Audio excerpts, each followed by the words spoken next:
Welcome to the Horse Talk Show You never heard of a talking horse? with your host, Louisa Barton. I want to be a famous rider. I should like to race. Presented by Peterson and Smith Equine Hospital.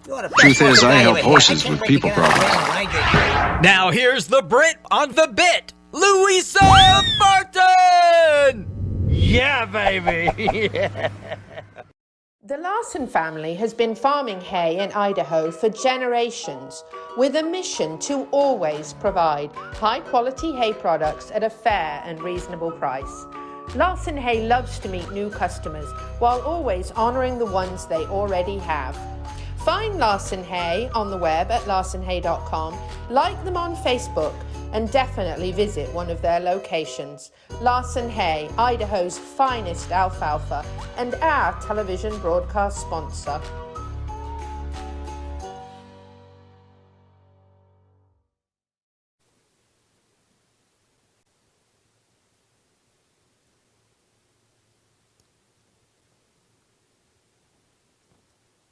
Thank you for joining us on the Horse Talk Show this week, presented by Peterson and Smith Equine Hospital and Complete Care. Thank you to Larson Farms, our broadcast sponsor, Idaho's finest alfalfa. I'm Louisa Barton in the CEP Equine Studios downtown, looking at an interesting show coming up. We've got some news for you to start with, followed by Dr Adam Cayot from Peterson and Smith Equine Hospital and Complete Care. Then we have a couple of segments to discuss the Mustang Makeover that's coming here to Ocala, the horse capital, at the end of the month. And then we're going to finish up with some epic for you and talk a little bit about one fantastic foal. So I hope you'll enjoy the show and stay with us through the end. Starting off with, we have a couple of announcements that we're going to make. As we have been sharing with you for the past several weeks, Jenna Rivera's family has been going through some health challenges that are costly, and we would like to help as much as we can. The Florida Horse Park, who we are a media sponsor of and support greatly and work with a lot, and think that Jason and his team and Kim are fabulous. And they have helped Jenna Rivera to set up a 5K run with a 1 mile option on May the 8th. Of this year, and that is, again, as I said, at the Florida Horse Park from 9 to 12. Registration begins at 8 a.m. It's $25 for a participant. Groups are welcome. If you'd like to support from a distance and you can't attend this event, donations may also be sent in via PayPal to Jenna Rivera. So you can find all that information online, and all proceeds will directly benefit the Rivera family. So for more information, the number there is on the screen to contact them and find out anything else you'd like to know. But if not, you can register at 8 a.m. on May 8th at the Florida Horse Park and join in. Sounds like a good event, right? Also coming up, we have our monthly CEP Equine Initiative meeting presented by Piranha. And we are thrilled that this month's meeting is combined with Havana 101. That is April 21st at 2 p.m. That is a Thursday. And that will be at the Gypsy Gold Horse Farm, 12501 Southwest 8th Avenue. And this is the #1 thing to do on TripAdvisor in North Central Florida, usually ranking somewhere between 11 and 13 in the entire state, including all of the Disney parks, Epcot, etc., Universal and all that. So a very popular tour spot where you get to see the Gypsy Vanna horses and also the mule mums, some donkeys, and of course, some loud birds they have there at the Gypsy Gold Farm. But it's great because you get to visit all and you get to meet Dennis Thompson. Him and his late wife, Cindy, were the first people to ever bring Gypsy Vannas to America. They brought 16 of them. They dealt directly with the Gypsy camps and even visited the Appleby Fair, which is very rare for any Americans to get to do. And they actually were the ones who got the Gypsy Vanna breed registered and named the Gypsy Vanna breed. So pretty exciting place to go and to get to meet many of the descendants of the first horses that they actually brought over here to America. So I know you'll love that meeting. So the Extreme Mustang Makeover is coming to the horse capital April 28th through the 30th. And there is a public schedule online that you can look up. Friday, there's some activities, and Saturday. And I think it's going to be a lot of fun. It's very exciting to watch these horses. I've only been with their owner for just a few months, and will actually be then up for adoption or purchase after the Extreme Makeover. But you get to see what these horses have learnt from the wild to this point when they actually compete. And it's an incredible event to watch and to see America's horses turned into these domesticated animals that actually have skills and a future. So I love that. It shows just how versatile the Mustangs are. So I certainly hope that you will join in and come to the Southeastern Livestock Pavilion and enjoy that Mustang Makeover. So skipping off to some news this past week, the ACHA 2022 National Convention was here. I hope you can see that. There you go. And I had the honor of being connected to them via the Visitors Bureau here. Corey Locke connected us. ACHA stands for American Collegiate Horse Association.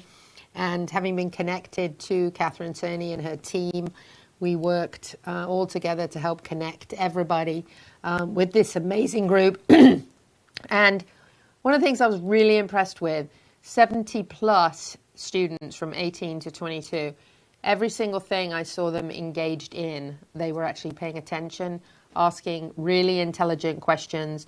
They were fascinated by so many of the stops here in the horse capital. How much they learned was amazing.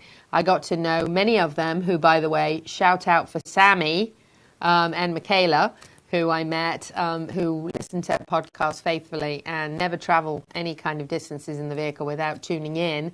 And so, Sammy, thank you for sharing that with me. Also met the Chrislips, a lovely couple that the wife's pre-med and the husband wants to do some therapy and with horses. It was just wonderful to meet them. Yes, there they are. Lovely, lovely couple. Really, really enjoyed meeting them. Real pleasure. That's actually when I just received my Gentle Carousel Easter basket for helping get Sweetheart up to number 2 in the rankings to be the Easter Bunny this year. But lovely, lovely couple. So enjoyed meeting them. I have a feeling they will be back, as many of those students will, who've now decided that Ocala is the place to be. But they're all involved in equine degrees of some sort. And they actually got to meet Magic, the Gentle Carousel miniature therapy horse, on their last day at the Hilton. And that's a group picture there of them all. I should say who was left. Some of them had already left at that point. There aren't all 70 of them there. But they actually got to meet Magic and hear about the Gentle Carousel miniature therapy horse's story, what they do, where they go. They, of course, are a 501c3 and a wonderful organization that visits 25,000 sick and dying children and adults per year, as well as visit a number of disasters, whether it's from storms or shootings or whatever it may be. They take their miniature therapy horses into all sorts of places to meet first responders and people who are hurt and to bring comfort. And Magic, of course, is the Time Magazine hero and AARP hero and the only living top 10 most heroic animal in the history of the world. And, of course, Magic is a Breyer model as well. And she was actually inducted into the Equestrian Federation Hall of Fame as well. So that's Catherine, of course, Catherine Cerny, who we work with this event. And, getting to meet a Hall of Famer like Magic's pretty special. So they wrapped up their week with Magic. And really, I think they had an incredible week. I think Catherine said at the end, a week's just not enough. You need about 3 weeks. And I said, well, you do indeed, to see everything horse-related in the horse capital, because there's just so much. I want to thank Joe Alberti and Jodie Everton. Joe is a champion himself, standing there with a champion. But Joe is indeed a winner of so many titles with his Arabian horses he has there at Chestnut Hill Arabians. The reception for the ACHA college students was here at Chestnut Hill, and I can just tell you, these students jumped in like, wow. They immediately ran to the fence line to watch closer and actually get a chance to see these amazing Arabian horses. And then, of course, they got to go to Bessie Lou which was another amazing experience. They got to see the Pasafinos in action, which was phenomenal. And then, of course, they got an amazing, epic visit as well to the Equine Performance Innovative Centre to see some of the best as far as equine rehab in the world. So it was a great visit. Hopefully I can share some more of those videos with you in the last segment of the show, because we just ran out of time. Coming back with Dr. Adam Cayot from Peterson & Smith Equine Hospital and Complete Care. Stay with us.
This show is brought to you in part by DAC Vitamins and Minerals of Florida. All horses need a solid immune system, excellent joint support, a healthy gut, and DAC has all the vitamins and minerals they need with the NASC stamp of approval.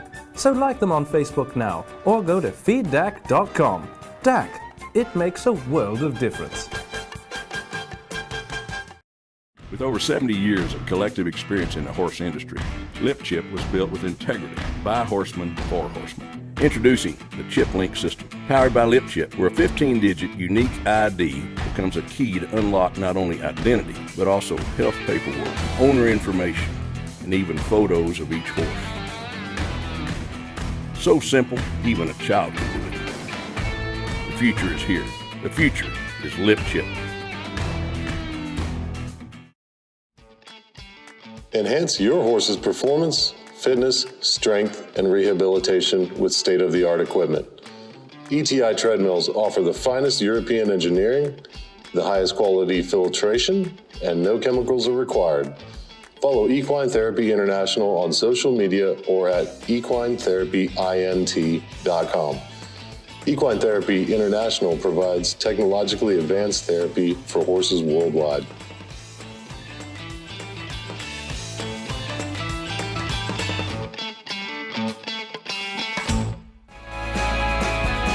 Hi, this is Hall of Fame jockey Mike Smith. You're listening to the Horse Talk Show.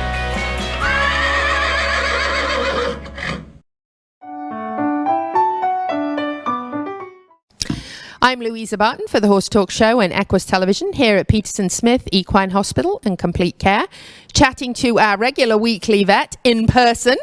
I have Dr. Adam Cayot here, and we're going to talk a little bit about horses' eyes. First of all, Dr. Cayot, they stick out. Yeah, they stick out. That's right. Thus, they're prone to injury. When I got into this profession, I never thought in a million years I'd see as many eye problems as I have. I was lucky, I guess, with my horses. I don't ever recall there being an eye problem. I don't ever recall having a corneal ulcer or anything like that. But I was lucky, obviously. I see probably an eye issue at least once a week, at least. And it can be as minor as just some conjunctivitis or some irritation, especially down here in Florida with the sand. They get down, they roll in the sand, and they get, you know, the eyelids and the area around their eye gets inflamed and upset from that, to, you know, a punctured eye, you know, things that are bad. Punctured eye, stromal abscesses where they have an abscess in the interior of the eye. Sudden blindness. It's amazing how many problems horses can have with their eyes. There can be eye issues can manifest themselves from actual physical trauma, probably the most common, to metabolic issues that the horse deals with, to genetic issues that the horse deals with. They can all manifest themselves in different things that we see with problems with the eyes. If you see your horse holding its eye closed, not holding it open, it is not winking at you. It is not winking, and it is an issue. It needs to be seen by a veterinarian probably within the next 24 hours. It's not necessarily an emergency, obviously, unless there's a stick sticking in it or something like that, or it looks particularly bad. But eye issues can go to heck in a handbasket. So you need to be seen. You need to get on top of it. The sooner you get on top of it, the better your chances of a good outcome. Now, is your first recommended step is maybe a good clean cloth and wipe it, and first of all to see what's going on? If you can, yeah. I mean, some of them can be some of them can be very painful, and they won't let you touch their eye, and then obviously you know something bad is going on. But certainly, if you can clean the area with a wet washcloth or whatever, and use some, you know, eye wash solution that you might even have at home, and try to get a better idea of what's going on, so that you can tell your veterinarian, hey, this is what I see, that all that information is useful. And so certainly if you can do that, that's a great place to start. And usually when you have an issue and you're trying to figure out what's going on, obviously you've got the veterinarian come. How does the veterinarian discover what it is, like whether it's an ulcer or not? Or well, we try to do as thorough exam as we can. Typically, you know, your regular house, you know, farm call veterinarian's not an ophthalmologist, but we have enough knowledge to say, hey, I don't know what's going on. I need to refer this to an ophthalmologist. But typically we can do a pretty thorough exam on the eye, even just with a bright light. I typically just use my cell phone light. I don't necessarily have an ophthalmoscope, though some veterinarians may have an ophthalmoscope. If you do a good physical exam or exam of the eye, just visually, number one. Number two, I generally put a stain on the cornea, so that'll give you some indications. Are there some lesions there that you might not be able to see with the naked eye? And then you just kind of go from there. You take how painful is this horse. A lot of things you can see. You can see cataracts. You can see stromal abscesses. You can see ulcers if you stain them. Certainly, and if the horse is just irritated and there's no stain uptake, then you say, okay, it's probably conjunctivitis, or if there's no swelling around the conjunctiva, then you think, is there some kind of other inflammation that's going on in the eye, like moon blindness or something like that? Typically, we can gain a lot of information from doing just a general physical exam on the eye with the staining and that sort of thing. Probably 95% of them I can treat at home with meds that we can provide from the truck. Eyes can be labor intensive. Typically we end up having to treat these horses 4 to 6 times a day, and that goes through the night typically. So if you have a bad issue and you need to put a catheter in the eye, those horses are being treated throughout the night. So sleep for the owner can be at a premium. Yes. And so that's why I say get on them early. Don't just, he'll be okay tomorrow, that kind of thing, because your chances are much better and a better outcome if you jump on these things sooner rather than later. Now, sometimes we unfortunately see one-eyed horses. At what point would a horse need to lose its eye if there was a problem, and what would cause that? Well, it can be caused by trauma, an ulcer that you just can't get, sometimes we lose the battle. It doesn't matter. An ulcer, a stromal abscess. I tell people when I get a stromal abscess, which is an abscess in the stromal layer of the eye, there's layers of the eye, it's 50% chance that you save the vision and the eyeball right out the bat. So that's the best percentage you have. Wow. If you can't control the pain, if you can't control the problem or get the problem better, then enucleation is a viable option. Horses typically deal well with enucleation. Just because of their eyes, they can see, fairly far over in front of them with the good eye. So that's good. It is a bit of a cosmetic defect that people don't necessarily like, and I totally understand that, but it's better than a painful horse and one that's truly suffering when you can help that out. And we've certainly seen very successful sport horses in all sports that have lost an eye and still been, look at good old Patch, who did so well in the racing world. Yeah, that's right. The only sport that I know of that can't compete with two eyes is polo.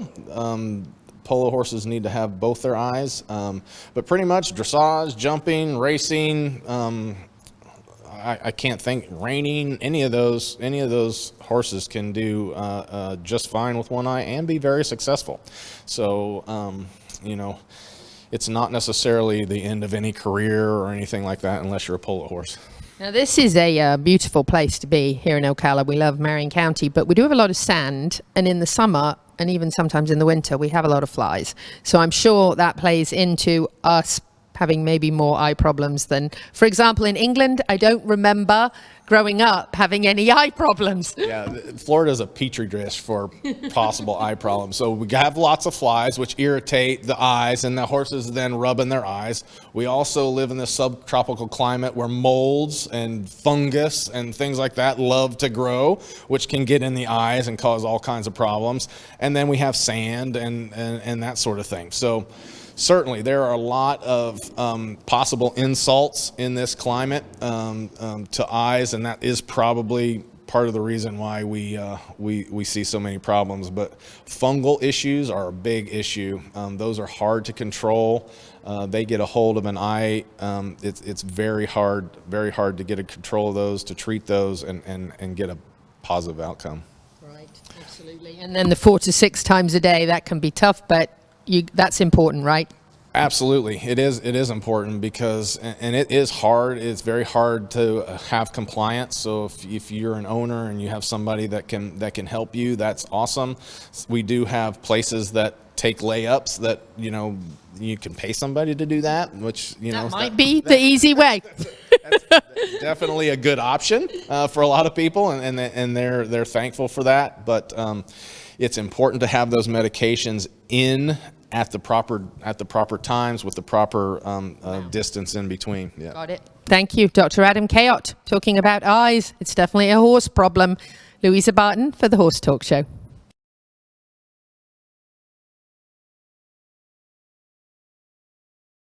Thank you to our presenting sponsor, Peterson and Smith Equine Hospital and Complete Care, and Larson Hay, our broadcast and television sponsor, plus supporting sponsors, DAC Vitamins and Minerals, Seminole Feed Stores, Piranha, TT Distributors, and the Hilton Garden Inn, downtown Louisville.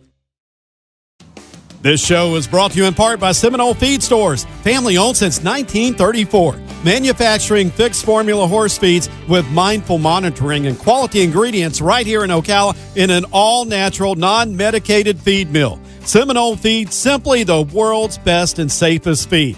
Like them on Facebook now or find them at seminolefeed.com.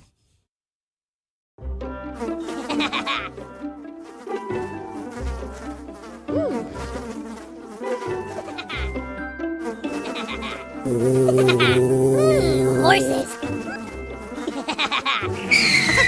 Piranha! Oh no! Oh, the humanity!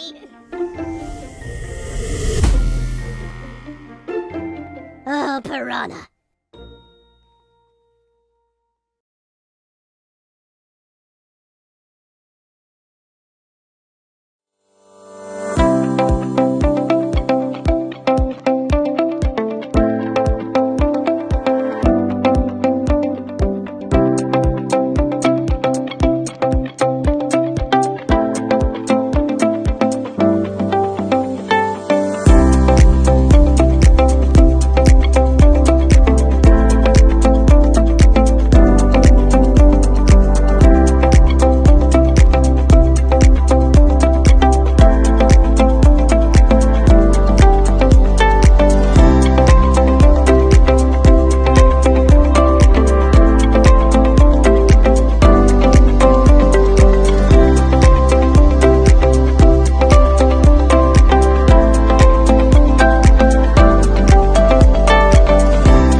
Hi, this is Hall of Fame jockey Mike Smith.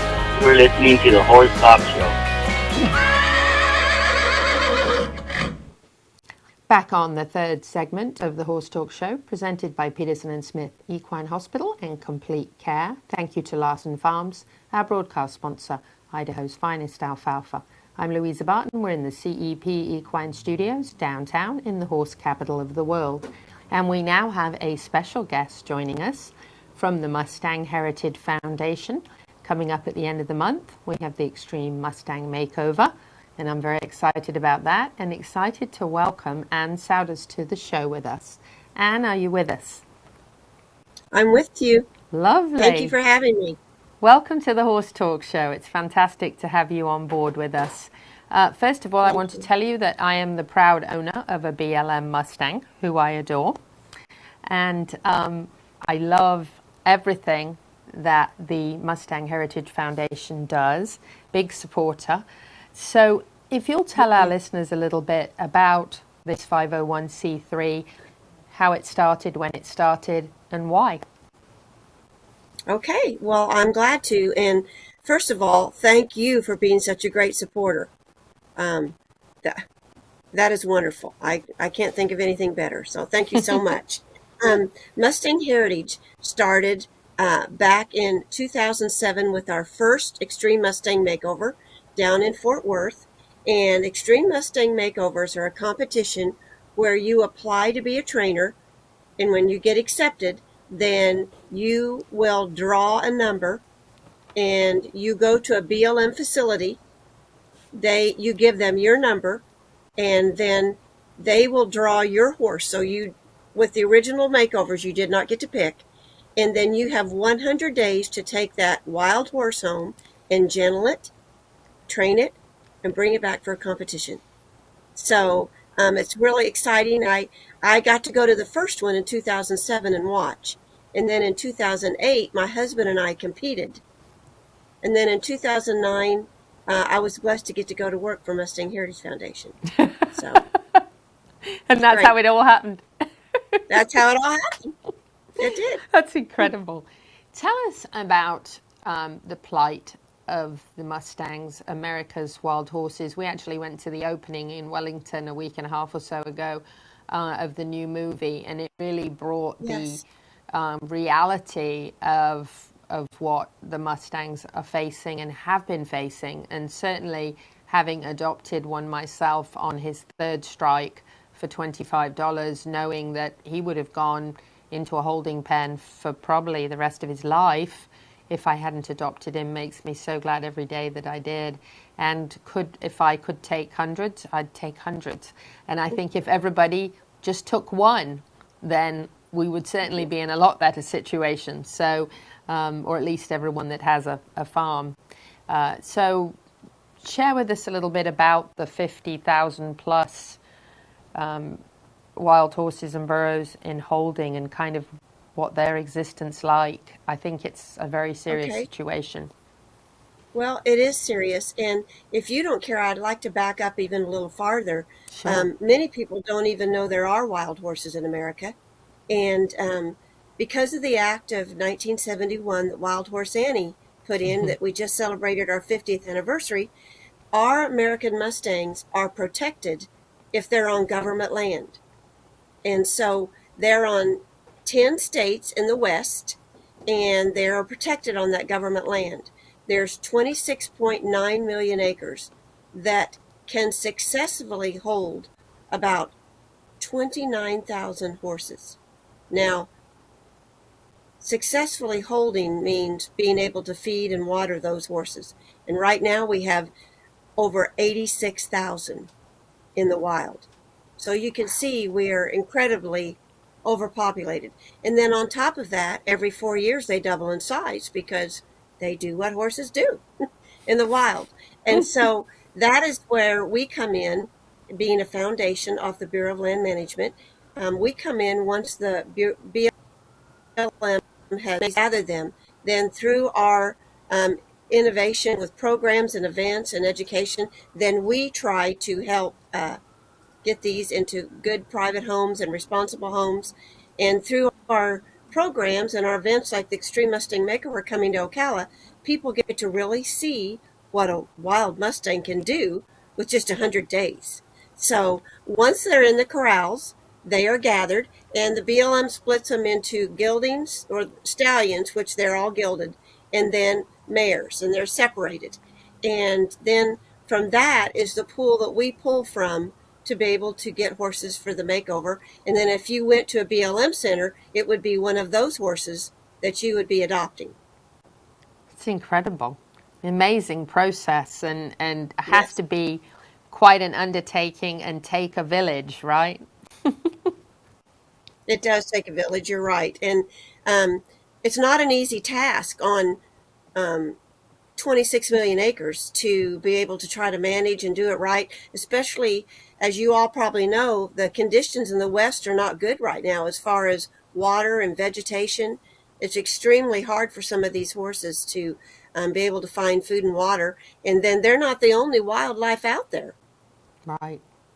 There are other animals out there in the very wild. challenging, I know.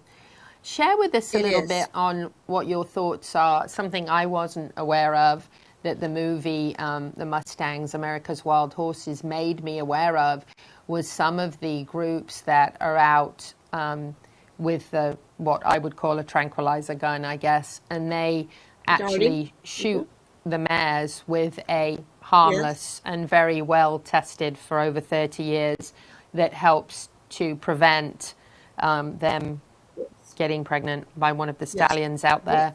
And it's obviously it's not 100% foolproof, as nothing is, but it's been very successful for this group of ladies. They shared the story with us in the movie, and I thought that seemed like an amazing alternative to rounding them up and allowing them to carry on living, but just reducing the amount of new foals born, not stopping it obviously altogether, but at least reducing it so that the population of horses could be supported by the land. Yes, and the movie was very good about showing that side of these dedicated ladies who really give their life to going out and their time and their money and energy and everything to go out and dart these mares, and did a great job. I'm very grateful for them, for all their efforts and for what they're trying to do for our horses. One thing I want to say is that program, which is successful with what they do, reminds me a lot of our program, which is very successful with what we do, but the scheme of things is so much bigger. We're just one little tiny speck in trying to help solve this issue we have going on with wild horses in America. And so I'm very grateful to them for doing this and giving their time and effort and money and everything involved, and to their families, because as you know, it takes a village. Yes, it does indeed. You have horses.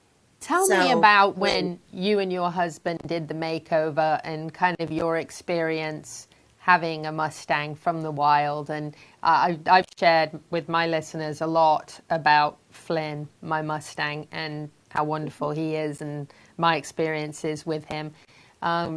share a little bit about you and your husband's, I guess this was the first time you'd ever done it, right? Yes, it was.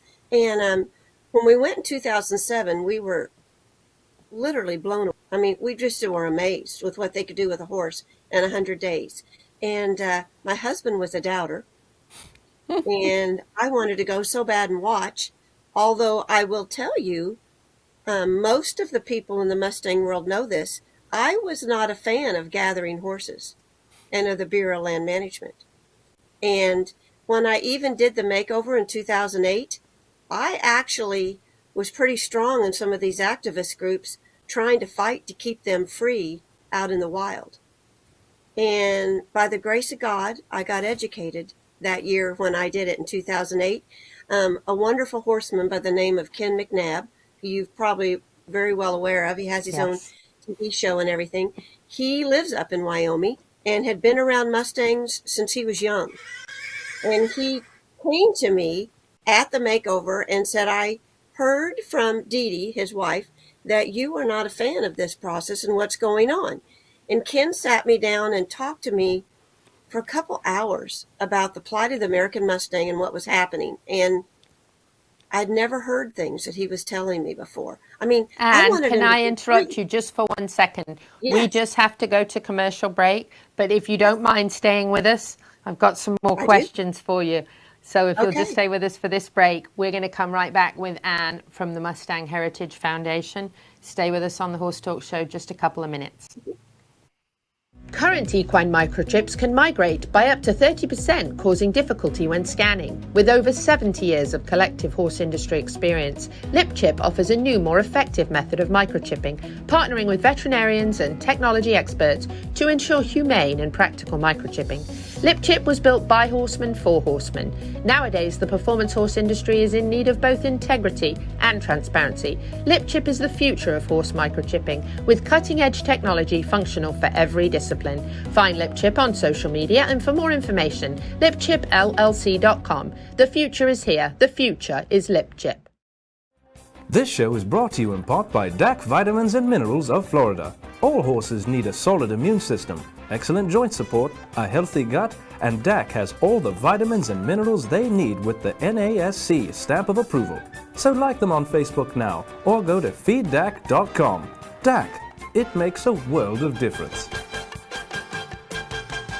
World-class equine rehab promoting faster recovery is available at the Equine Performance Centre, Ocala. Hyperbaric oxygen therapy, an underwater treadmill, a saltwater spa, an aquapacer, MagnaWave, a vibration plate, swimming pool, massage and laser therapies. With post-surgical care, memberships, packages and BOGOs, EPC delivers a rejuvenated horse through proven and innovative rehab. Like Equine Performance Centre now on Facebook and find them on the web at epcrehab.com.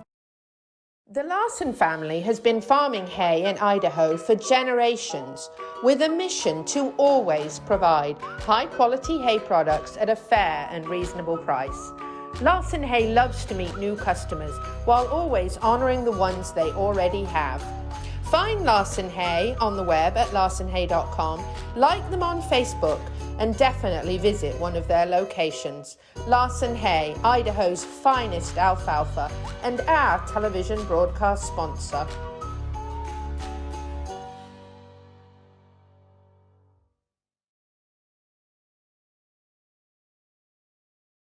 Welcome back to the Horse Talk Show. You never heard of a talking horse? Well, listen to this. With your host, Louisa Barton. What does it feel like to be in love with a horse? Presented by Palm Chevrolet, your hometown Chevy experience. Back in the saddle again. Now, here's your pretty Louisa Barton. You're fab, you're switched on, you're a bit of all right, yes. Yeah, baby, yeah. Back on the second half of the Horse Talk Show, presented by Palm Chevrolet, your hometown Chevy experience. Thank you to Larson Farms, our broadcast sponsor, Idaho's finest alfalfa. We've been talking Mustangs, and we've been chatting with Anne from the Mustang Heritage Foundation. Going to let her finish up where we were when we left off. Anne, thank you for patiently waiting for us. Oh, Got to you're share welcome. our sponsors. They make it all possible. Yes, absolutely. I totally agree. We love our sponsors. So anyway, after meeting with Ken and him explaining things to me, and then I learning as much as I can about the process and what had happened, it really changed my insight on horses out in the wild. And, you know, freedom has many meanings and wears many hats. And I just grew up with romantic feeling that being out in the wild and being free was just a wonderful thing. And it would be wonderful if they were in Tennessee or Kentucky with all the lush fruit grass and vegetation, you know, but that's not the case. My Mustang Shakoba came from the Divide Basin, and it took 60 acres where he was from to feed one horse. Wow. So education is really important to me, and that's one reason I help head up the education through America's Mustang through Mustang Heritage Foundation. And you asked me what it meant to us being part of this and doing it. I will tell you, Louisa, one of the greatest things that's happened. I love horses, and I can tell you love horses, and we both love Mustangs. But what I didn't realize that we were going to get blessed with is this enormous Mustang community, this Mustang family who will do just about anything for you. I mean, amazing people that we have all bonded together, come from different walks of life, different parts of the country, around the world, all because we have a passion for a piece of our American heritage. And that's just pretty cool. It really is. And you really don't know the impact it has on people until you do some of the things that my friend Abby Slavin and I have done, which is, you know, we've had these equine awareness events and expos and things, and we've had the Mustangs involved in them. We even did a horse-a-ween this past year and dressed the Mustangs all up in costume and brought them downtown to people, and so that people could meet them and learn their story. And we've taken them equine awareness events in the actual downtown to restaurants and to the movie theater and everything, and let people touch them. And we've had disabled people in wheelchairs and little tiny children touching them and loving on them and going, wow, this is a Mustang. You know, not what they picture, because they just think of a wild horse on a Western movie or something, you know, or with an American, Native American, you know, on their back. They don't picture them showing up downtown Ocala. So we've really done a lot of education with that. We've brought them to our local market here and let people at the market meet them and touch them. And they've just been, I've got some of the most phenomenal photos on my Facebook. I'm happy to send them to you and share them with you. I have Mustangs just walking around. You know, the Christmas before last, we had one in an elf costume walking around downtown dressed as an elf, and the people love it, you know, and it's another way of educating. Absolutely. Absolutely. I'm in this because of my love for horses, and I just grew up that young girl in the Midwest that laid on the couch and watched My Friend Flicka and Fury and all those Western shows, you know, that we got to watch Dale Evans and Roy and all those people riding a Mustang, and you dream about things like that. And now that I get to help and be a spokesperson for them and educate people about the America's Mustang, and then even on top of that, Louisa, is the greatest thing. I've seen them change people's lives. I mean, there's something about earning a wild horse's trust. They don't care who you are. They don't care your address, what kind of car you have, what your titles are. All they care is that you come and do your very best. And there's something about that trust that you build with that Mustang that, wow, there's no words. It's incredible. You probably don't know my story with my Mustang, but I adopted him sort of by accident. I actually just stopped by to meet the lady at the BLM because I had interviewed her, ended up going home with one, and within 2 hours of arrival, he colicked, and he had never been touched. My goodness. So I very quickly had to figure out how to get some Banamine in him. Anyway, by the next morning, We were sound friends, and I had slept in the round pen in a chair with him.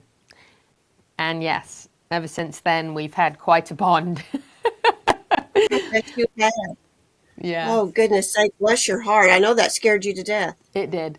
It was quite something, and I was alone, and I couldn't, the vet wasn't answering the phone. He was on an emergency, so I got through it. And by the time he called me, I said, it's okay. We're all right. And he was dealing with a much bigger emergency than my emergency, so it was okay. But by the next morning, Flynn had a halter on, and I was leading him around. And within a week or two of that, we were at an obstacle course and walking around that. Wow. And then within a few months of that, we were on the beach, and he was in the sea up to his withers. And we've done it all. So I'm a huge fan. An incredible bond you made with him that night. Yes. Yeah, he's a really good boy. And I think Mustangs are amazingly versatile. And I think that's what we want our listeners to know, is that if you adopt one, you're going to have a sound friend for life. They're very strong. They come through health challenges much better, in my opinion, because they are so strong. And I think our listeners should know that they make wonderful, wonderful horses. They do. They absolutely do. I tell people all the time, they're a lot like when we have kids. It's how much time we put in and the efforts we give. And they reward that. He rewarded you that night for sticking with him. He did. He did. I'm sure it was the coldest night of the year, by the way. It was January, and it was raining, and it was in the high 30s.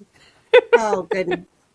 Bless your heart. Well, I am blessed because of what I do for Mustang Heritage to get to hear stories like yours all the time. And I never tire of that. I'm sure. I never tire of that. Well, we're very excited about having the makeover here in Ocala at the end of the month. Can you share with our listeners why they should come and see this? Oh, my goodness. We don't have all day, do we?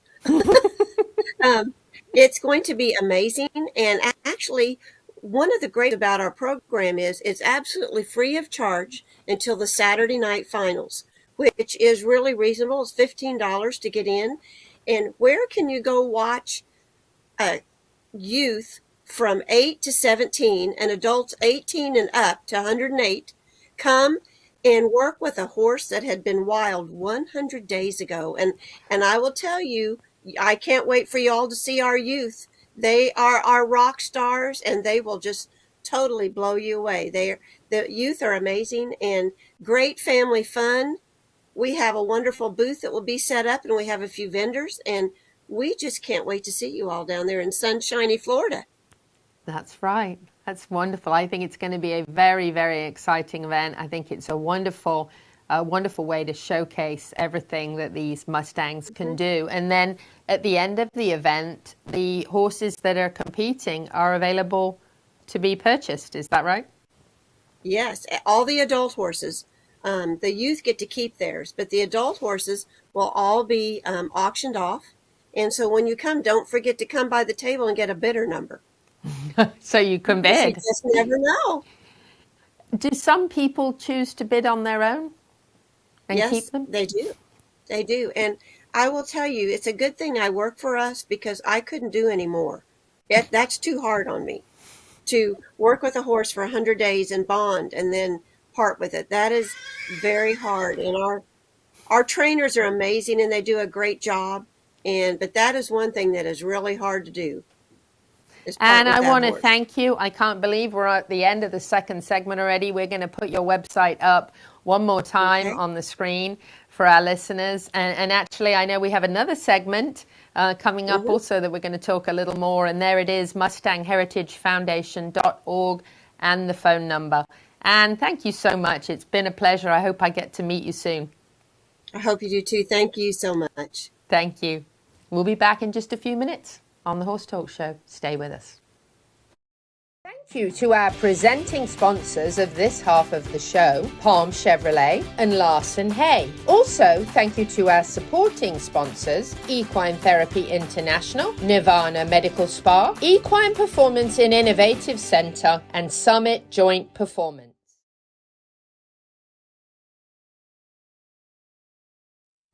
This hour of the Horse Talk Show is presented by Palm Chevrolet in Ocala, where the entire team is committed to making your experience in sales and service hassle-free and easier than ever with no games or gimmicks. Come in and visit on Southwest College Road or online at palmchevrolet.com. A second-to-none experience with all the amenities. Palm Chevy, find new roads. Nirvana, Ocala's premier medical spa, is leading the way in great skin with all the newest in treatment options, offering prejuvenation for younger clients and rejuvenation for all ages. Nirvana knows you want to look your very best, but we've all seen people with the telltale signs of too much work. We want you to look like you, just better, brighter and younger, with all the newest and best in technology and all in the most beautiful surroundings. Like Nirvana Medical Spa on Facebook and find them on the web at nirvanamedicalspa.com. Become a better, brighter and younger you. Piranha, your trusted leader in insect control for 50 years. The official fly spray for World Equestrian Centre. From the strongest water-based equine spray in the blue bottle to the familiar and long-time favourite in the yellow bottle. Wipe and spray, we've got you covered. If you're looking for effective plant-based fly spray, then look for our Zero Bite in the green bottle. Check us out online at piranhainc.com. That's Pyranha, piranhainc.com, to learn more about Piranha's entire family of products. Piranha, it works. Hi, this is Hall of Fame jockey Mike Smith. You're listening to the Horse Talk Show. Back on the Horse Talk Show, presented by Palm Chevrolet, your hometown Chevy experience. Thank you to Larson Farms, our broadcast sponsor, Idaho's finest alfalfa, in the CEP studios in downtown Ocala, in the horse capital of the world. We've been talking a little Mustang, and you know how much I love those, having one myself. Now joining us by phone, we have Stormy Mullins from the Mustang Heritage Foundation. Stormy, how are you? Good, thank you, Gigi. Thank you so much for joining us, and we really appreciate it. We've had Anne on, and we've been chatting to her about the upcoming event, the Extreme Mustang Makeover here in Ocala at the end of April. Stormy, tell us a little bit about you and about the role that you play as the equine director. Well, my role basically is kind of connecting the horses and the trainers with the show. We'll put on 3 classes. We'll have a trail class, maneuvers class, an in-hand class, and then those top 10 will go into the finals on Saturday night and each do a 3.5-minute freestyle. Wow. Now, these horses have been with these trainers for 100 days, and when they joined up with the trainer, they were absolutely wild off the plains out west, correct? Yes, ma'am. So the trainers that are selected to do the makeover, they have a lot of prior experience with Mustangs or with all breeds? They have experience with horses. Now, some of them, have done some of our events before. Some of them might have done a Mustang. I would say the majority of the people, this is their first time to actually train a Mustang. Wow. So now, before you were involved with the Mustang Heritage Foundation, were you aware of the plight of the Mustangs? No, not really. Being from Texas, the state of Texas is like 97, 98% private owned. So we don't really have public land. Any wild horses that were here, I guess, were domesticated or taken over, 100 years ago. So you didn't have a really big familiarity. At what point did you kind of learn about how serious the situation is for the Mustangs, how many of them are actually in holding, and what kind of inspired you to want to be part of this? Well, I was probably already part of it when I learned what their plight was. Part of my job would be to go out and do some selection of the horses for our contest. And at that time, I guess I really realized where the horses were and what they did, out on public lands. Really, they're kind of a nuisance on public lands. There's no natural predator, so they have to be controlled, and that's what the BLM does with their adoptions. Try to find homes for these horses. Well, I'm an owner of a Mustang that came from the BLM. As I was talking to Anne, he was on his third strike, so he was a $25 horse for me, and was quite by accident. I was actually on my way to Lowe's or Home Depot, and I turned around to go back because I remembered that the Southeastern Livestock Pavilion had an adoption, and I had interviewed the lady that was running the adoption. And I just stopped by to meet her and say hello and see how it went. And that's when I met Flynn and fell in love. And actually I don't know if you're familiar with the little European trailer that wasn't suitable for a wild Mustang. And Right. I didn't have a way to get him home, and they were 15 minutes from the end of the sale. And a young lady came up, she may be listening, Danielle, she said, well, I was going to adopt one today and I didn't find one, so would you like me to just take him home for you? And she loaded him up, well, they loaded him up in her open stock trailer and took him to my farm, which was only 20 minutes away. And we put him in the 6-foot tall round pen. And that's how I ended up being the owner of a Mustang. One of the best things I ever did. That's great. And he's a wonderful horse. A year and a half later, he's a real gem. Everybody loves him. He's a people horse. And as I was telling Annie, he actually colicked 2 hours after he arrived at my farm. So we got to be friends very quickly because I had to help him. So that was and a year and a half later, I'm just so glad that, that happened. Not the colic part, the adoption part. No. But they are amazing. Right. And I'm sure you see them do a number of different things in the makeover that are quite impressive. Yes, ma'am. And hopefully there'll be a lot more stories like that, when our event's over, because all the horses will be up for public adoption when it's over, and they'll all be finding new homes. That's wonderful. Now, when the bidding process starts after the makeover, obviously people have a bidding number and they can bid, or the person who actually had the horse for 100 days can also bid if they decide they want to keep the horse. What's the highest that you've ever seen a Mustang go through one of those auctions for? I think several years ago, I think it was in 2018, we had several go for $20,000. Wow, mine seems like a real deal at $25 then. Yeah, I would have to say I think you got your money's worth on that deal. So. And actually, these with the horse market even being higher than it was then,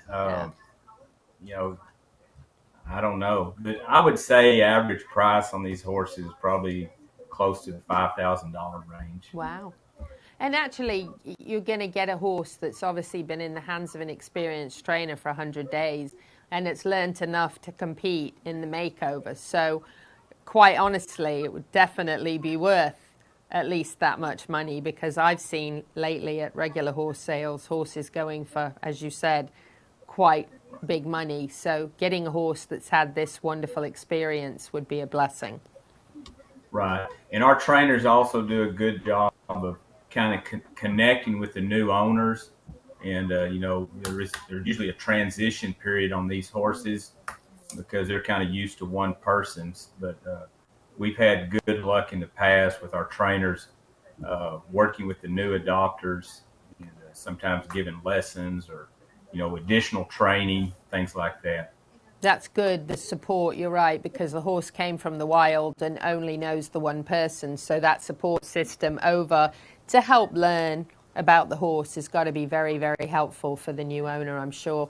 We just saw the opening of the new movie Mustangs, the Wild Horses of America, at Wellington with Stephen Latham. And I was really impressed with seeing the veterans program that the Mustangs had gone into. So even being in a therapeutic type of program like that was a win-win all around. Yeah, there's a lot of good veteran programs around the country that are using Mustangs. And, really impressive. Share with us a little bit about what we can look forward to seeing at the end of this month in Ocala. So we start on Friday. Like I said, we'll have classes on Friday and Saturday. We have an adult show and a youth show. The youth are just competing for prize money. They do not. Their horses, they've already adopted them, so that's there won't be any sale for those horses. But hopefully, people will come and spend the day Friday watching the classes, talking to the trainer. And then Saturday morning we'll have another class, and that afternoon we'll have time for the people to see the horses kind of in a relaxed atmosphere in the arena, and ask questions of the trainers. And our trainers, they do a good job. They're not wanting to just sell the horse to anybody. I mean, right. It's a free country. Anybody can buy the horse, but they try to do a good job of kind of matching up the people with the horse. And some people don't realize that takes place, but that's an important part of basically making this deal work. That's get wonderful. The right person with the right horse. Stormy, I want to thank you so much. We're going to pop the website up one more time, and we're going to keep sharing every week with our listeners about the makeover, and just get as many people as we can come and cheer you all along in this wonderful endeavor. Thank you for joining us on the Horse Talk. Thank you very much. Thank you, They'll Stormy. have a good show. Hope to meet you soon. Thank you. We'll be back in just a few minutes. We're going to close out the show with an epic visit, episode 1, Tuff the Foal. What a great story. We have to share this again. Hope you enjoy. Thank you to our presenting sponsors of this half of the show, Palm Chevrolet and Larson Hay. Also, thank you to our supporting sponsors, Equine Therapy International, Nirvana Medical Spa, Equine Performance and Innovative Center, and Summit Joint Performance. Hi, I'm Alan Davies with Equine Therapy International. Today we're at Engineered Equine Performance celebrating the new saltwater chilled treadmill. This particular chilled equine saltwater treadmill is a game changer. As you can see, the finest materials are used. The filtration system, coarse, fine filtration, no chemicals. We use UV, ozone, combination of filtration to keep the highest water chemistry standards. Being a saltwater unit, only the finest stainless steel and materials are used. That's important when it comes to longevity and cost of service over the life of the unit. This unit also has integrated massage jets with fine bubbles and coarse air bubbles for the therapy. The control system on this is Siemens industrial grade, top of the line technology, straight from Germany, but also serviceable here in the US. World-class equine rehab promoting faster recovery is available at the Equine Performance Center Ocala. Hyperbaric oxygen therapy, an underwater treadmill, a saltwater spa, an aquapacer, MagnaWave, a vibration plate, swimming pool, massage and laser therapies. With post-surgical care, memberships, packages and BOGOs, EPC delivers a rejuvenated horse through proven and innovative rehab. Like Equine Performance Center now on Facebook and find them on the web at epcrehab.com. This show was brought to you in part by TT Distributors, dedicated to bringing their customers the largest selection of quality horse supplements, products, and farrier supplies in Florida at affordable prices. Also online at ttdistributors.com. This show is brought to you in part by Summit Joint Performance, promoting a healthy, thick synovial fluid, decreasing inflammation in the joints and improving the cushioning properties of the cartilage pads. All age horses can benefit from Summit Joint Performance.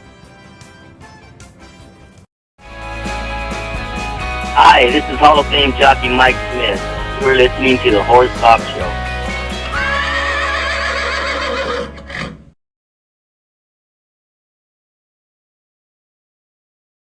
I'm Louisa Barton with the Horse Talk Show here at the farm of Jennifer Ireland, and we have a wonderful story to tell you, but we're going to start at the beginning. Jennifer is an ER nurse, so this year's been a tough year for her, but what made it even tougher is that Tuff was not very well when he was born. But Tuff, who's right behind me, has a great story. So I'm going to let Jennifer tell us about him, who his sire is, and how important it was to her to save him. Jennifer, thank you for being with us on the show. Tell us about Tuff. So Tuff is a quarter horse. He is a son of Frenchman's Fabulous. So for those that don't know about barrel racing, he would be the intermischief of barrel racing sires. And I was very happy to have him coming. His mom, this was going to be her last baby. She was 21 years old when we bred her. And everything was going great until her expected due date. She went over. She finally foaled at 362 days. Everything was normal. Quick foaling, up and nursing. Great, foal check. Everything was great. And at the time, I was traveling to Savannah, Georgia to work, so I would drive up, work 3 days, and come back. So he was at Oakton Stallions. Danny Doherty was taking care of him. And she texted me on the third day and said, "Are you home?" And I'm like, "Oh, no." "What?" She says, "Well, I don't want you to panic, but he's got diarrhea, but the vet says it's lactose intolerance." I'm like, "What's that?" So I go over there, and he's very lethargic, he just lays his head in my lap. Aww. And so I'm like, okay, but all of his labs at that point were good. He was a little dehydrated. So at this point, he was how old? He was 3 days old. Okay. So that was the day he got sick. So about 2 days later, he really went downhill. He was quit getting up. He wasn't nursing very much. The vet came back out again, and they said at this time he developed this thing called a patent urachus, where the urine was coming through his umbilical cord, and then it was bulging out. So at this point, it was getting infected. He said he's got to go to the clinic. So we took him to the clinic, and I was new to here, so I didn't know anybody. So I just went, with the vet that she was using. And they told me, well, here's the deal. His creatinine levels are really high, but he's dehydrated. So I understand all that stuff because I'm a nurse. Right. High creatinine levels can indicate kidney failure. So, but she says, I think we can fix this, and then we need to fix the navel. I said, okay, let's get him over the hump. The fluids, the first couple days, rejuvenated him. He was acting like a normal foal again, playing in the stall, and the creatinine levels went down. And then a couple days later, they started heading back up, and they're like, we think that maybe there's urine pooling in his belly. We need to fix this, and we think it'll fix everything. He was kind of unstable, but I said, go ahead and do it. And I was in Savannah. I'm working in the ER, waiting for the call to see, did he make it through, and she calls, she says, it went great, it went perfect, this should be it, it should fix it. So I came home the next day, and when I came home, she called me and said, his creatinine levels are climbing no matter what we're doing. It's probably too much. And now he's developed uveitis, where, so would probably indicate some sepsis, which will cause organ failure if it gets bad enough. So we started getting aggressive, and at this time, because COVID was brand new, they were like, well, we really don't want anybody in here. We don't want to risk. And I'm like, okay, if you make an appointment, you can come in. Well, we were sneaking in, actually, because I wanted to see for my own eyes. She's like, well, he's not getting up anymore. So I went in there, and I'd sit. He'd get up, and he would keep nursing. I'm like, no matter what. He just had abdominal surgery. He wasn't getting any pain reliever. But he was... Quick question. Had you already named him Tuff at this point? I named him Tuff, yes. This is about the time he earned his name Tuff, because he was still getting up. She said he wasn't getting up that much, but when I would get there and be messing with him, he'd get up, he'd nurse, he wouldn't stay up very long. He'd walk around a few times, he'd lay back down. But for me, he was trying. So a couple days later, she says, look, his creatinine levels are really high now. Normal is less than 2, and he was getting in the 6 and 7 range. And I understood what that means. That's bad stuff. If kidneys don't work, your history. Your medical background certainly helped you with this, right? It did, and ultimately helped me change my decision.